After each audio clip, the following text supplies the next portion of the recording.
শেখ, আমি গর্ভাবস্থায় আছি। এই গর্ভাবস্থায় শরীয়তে আমার জন্য কোনো নির্দেশনা আছে কিনা, আমি আমার সন্তানটি সুস্থ, স্বাভাবিক এবং দ্বীনের পথে যেন অবিচল হয় এরকম সন্তান প্রত্যাশী, এই হিসাবে গর্ভাবস্থায় করণীয় আমাকে জানাবেন। প্রিয় ভাই এবং বোনেরা, আমাদেরকে জানতে হবে যখন গর্ভবতী কেউ হন, রাসূলুল্লাহ সাল্লাল্লাহু আলাইহি ওয়াসাল্লাম হযরত উম্মে সালামাকে বলেছেন, হে উম্মে সালামা, তুমি কি জানো যখন কেউ গর্ভ ধারণ করে এরপরে তার কষ্ট হয়, এই গর্ভধারণের কষ্ট সে স্বামীকে সন্তুষ্ট রাখে এবং এই কষ্টকে যদি সহ্য করে তাহলে আল্লাহ রাব্বুল আলামিন এই কষ্টের বিনিময়ে তার পুরা রাত দাঁড়িয়ে থেকে আল্লাহর জন্য সালাত আদায় করলে যে সওয়াব হবে, আল্লাহ তাকে এইরকম সারা রাত দাঁড়ায় নামাজ পড়ার সওয়াব দান করেন। প্রত্যেক ফোঁটা তার যে স্তন থেকে দুধ আসে সন্তানের জন্য, এই প্রত্যেক ফোঁটায় তার জন্য সওয়াব দান করা হয়। এমন কি এই মা যদি সন্তান অসুস্থ হয়ে বিনিদ্র রাত কাটায়, আল্লাহ রাব্বুল আলামিন এর বদৌলতে তার জন্য সারা রাত তাহাজ্জুদের সওয়াব তার আমলনামায় দেন। সুতরাং এই মায়েরা যারা গর্ভধারণ করেন, ইসলাম তাদের জন্য কিছু দিক নির্দেশনা দিয়েছে। সূরা মারিয়ামের আপনারা 24-25 এই আয়াতগুলি পড়বেন, এখান থেকে আল্লাহ রাব্বুল আলামিন কতগুলো নির্দেশনা দিয়েছেন। 1 নম্বরে, আপনি এই যে গর্ভধারণ করলেন এটাকে আপনাকে কেয়ার নিতে হবে, যত্ন নিতে হবে। আপনার এই যত্ন নেওয়ার কথা আল্লাহ কোরআনের সূরা মারিয়ামের মধ্যে বলেছেন। হে মরিয়ম, তুমি যখন প্রসব বেদনায় উঠবে, খেজুরের গাছের নিচে যে জাল ঝাঁকাবে, পড়বে, তাজা খেজুর খাবে এবং পানি খাবে, আশা করা যায় তুমি ভালো থাকবে। আল্লাহ নির্দেশনা দিয়েছেন, অথবা আপনাকে যত্ন নিতে হবে। 2 নম্বরে, আপনার জন্য চিন্তা মুক্ত থাকার জন্য চেষ্টা করা। আল্লাহ হযরত মরিয়মকে বলছেন, তুমি চিন্তা করবে না, চিন্তা করবে না, আল্লাহ রাব্বুল আলামিন তোমার সহায় হবে। অতএব আমার কি হবে, ডেলিভারি কেমন হবে, সন্তান কেমন হবে, এটা শয়তান আপনাকে ওয়াসওয়াসা দিয়ে চিন্তা ঢুকাবে, চিন্তা করবেন না। 3 নম্বর, আপনার জন্য স্বল্প পরিমাণে পরিশ্রম করতে হবে।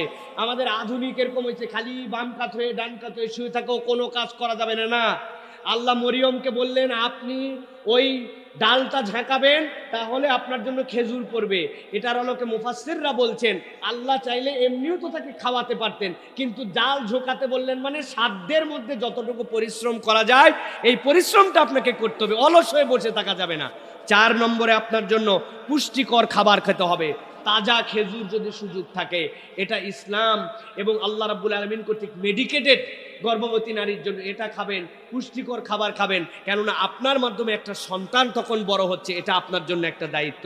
5 নম্বরে, প্রফুল্ল চিত্তে আপনি থাকবেন, কখনো হতাশ, একদম ঘাবড়ায় গেছেন, মন খালি খারাপ করে থাকে, এরকম নয়। আমাদের আধুনিক হয়েছে এরকম, বাচ্চা কাচ্চা পেটে আসার পরে সিনেমার হাফেজ হয়ে গেছে, সিনেমার পরে সিনেমা দেখে, হরর মুভি দেখে, এ মুভি দেখে, এইগুলার খারাপ প্রভাব সন্তানের জীবনে পড়ে। প্রফুল্ল থাকবেন, কখনো এই সিনেমা, বাজে জিনিস, গান এইগুলা শুনবেন না। এরপরে গুনাহমুক্ত থাকার জন্য চেষ্টা করা। এই গুনাহমুক্ত থাকা আমাদের জন্য বিরাট বড় নিয়ামত, এটা সন্তানের উপরে প্রভাব পড়বে। তিলাওয়াত করবেন।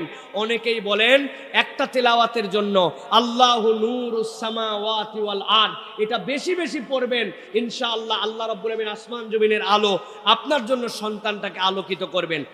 আর একটা নিয়ত করবেন, এই নিয়তটা বিরাট গুরুত্বপূর্ণ। আমার সন্তান যদি বড় হয় বিরাট খেলোয়াড় বানাবো, বিশ্ব বরেণ্য বানাবো, এইগুলা কিছু নয়।